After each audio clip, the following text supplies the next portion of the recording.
politicians offer deeply flawed theological justifications for the federal budget. They ought to get some theological help.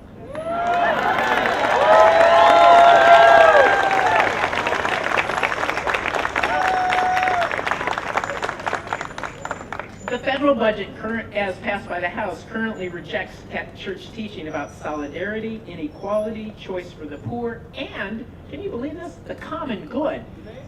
Faced with long-term debt problems, they say we must immediately slash protections for the poor, even if they fight tooth and nail for trillions of dollars of tax cuts for the wealthy and explode the debt at the same time, and then line the pockets of the wealthiest 1% in our nation. This is wrong. And they're doing it under the guise of fiscal austerity. In Milwaukee, there's a light brigade, and the phrase that they created on the overpass to welcome us was, "Question austerity." It was fabulous. On our trip, we've reduced the faithful budget to 5 words. A 5-word mantra that me and my posse are going to share together. You ready? Okay. These are the 5 words you need to learn. 1, 2, 3. Reasonable revenue for responsible programs. Yoo-hoo!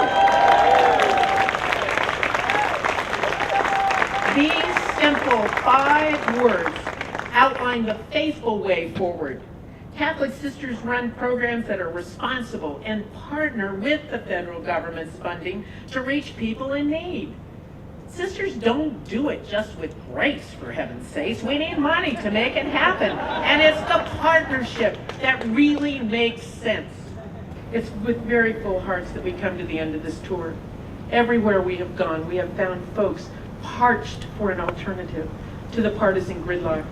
Early on in this trip during prayer, I was reminded of the Ezekiel story of the dry bones. Remember that story, the dry bones? And Yahweh, God, says, walk among the bones. Go walking among the bones.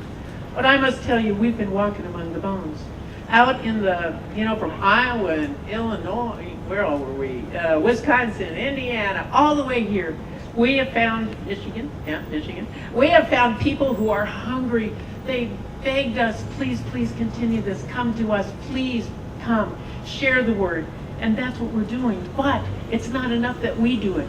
We all need to rise up. We all need to take a deep breath. We all need to use our breath to speak the word. I stand in solidarity with my sisters who have lost their voice but still have their breath. I stand in solidarity with all of the people that we have seen, and it's a new breath and a new reason to lift their heads and use their voices.